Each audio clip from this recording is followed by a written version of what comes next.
In this video, we're answering the age-old question, why do I think about food all the time? So many of us feel like we think about food 24/7. It's on our minds, it's on our brains, it's distracting, it's preoccupying.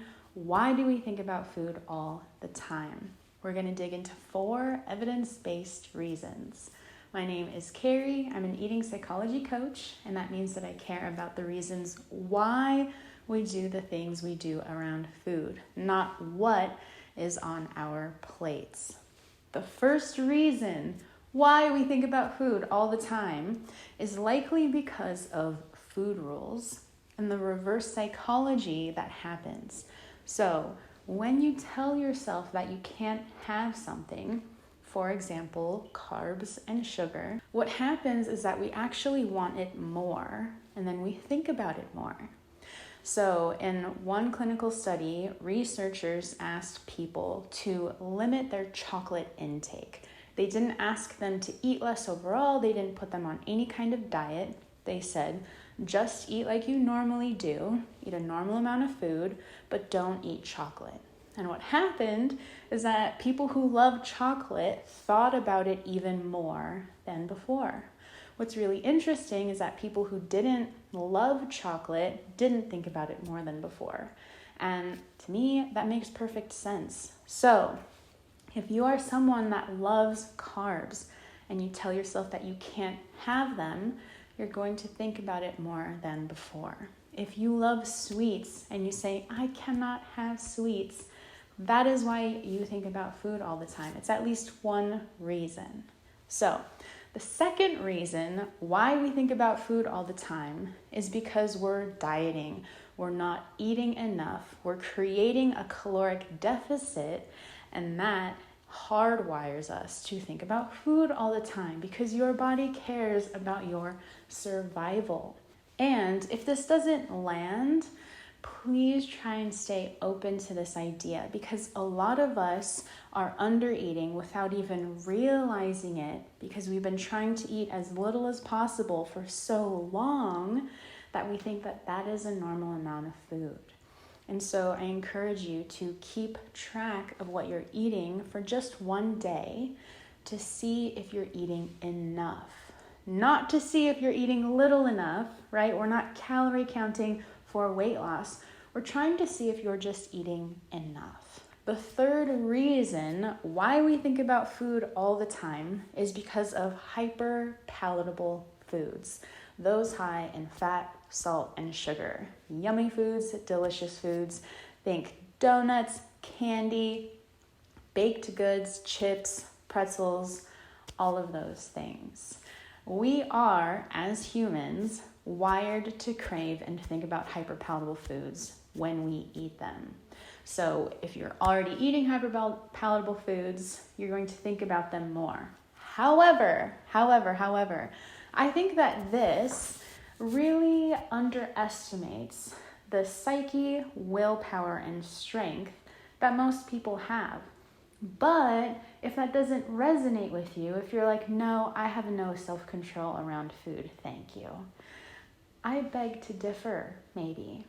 The reason why so many of us think that we have no control around food, especially hyperpalatable foods, is because we're not eating enough and we're trying to restrict hyperpalatable foods.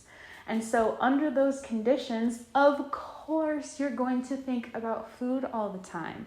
It is a normal biological and psychological response to food deprivation, biological food deprivation, and psychological deprivation.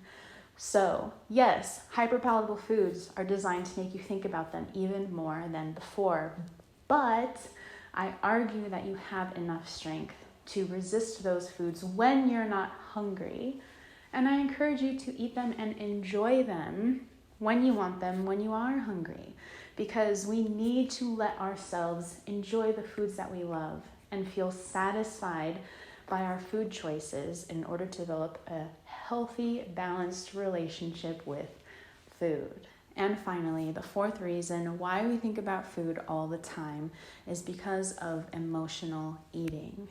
When there's a craving to eat food, When you aren't hungry, when you're already full, it's because there's an unfelt, unexpressed, unacknowledged, or even subconscious feeling floating around that desperately wants your attention.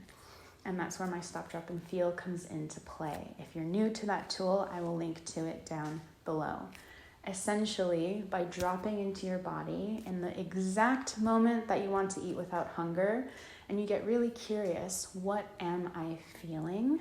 Chances are something juicy is going to bubble up, because that is the emotion that is pushing us to food when we aren't hungry. We're trying to keep it at arm's length, subconsciously or consciously. Some of us know when we're doing it, and other times it is so subconscious that we just write it off as a lack of willpower. I am just helpless around hyperpalatable foods, but I argue that when you do the stop, drop, and feel, when you practice holding space for the uncomfortable emotions that drive us to eat when we're not hungry, you'll develop emotional tolerance, the ability to sit still with these edgy emotions without getting swept away by them. And when you have that very precious skill in your toolbox, and you're eating enough, and you're not restricting your favorite foods, that is when you truly develop the ability to eat when you're hungry, stop when you're full, feel your feelings when you want to eat when you're not hungry, and you stop thinking about food 24/7. You stop thinking about food all the time. And sometimes you truly only think about food when you're hungry. When I was struggling with compulsive eating myself, that goal felt so far away and so out of reach. And I want to assure you that all of these steps together can truly help you make peace with food and feel normal around food again. I would love to hear your thoughts. Please leave me a comment below. I get back to each and every one, and I will see you in the next one. Oh yeah,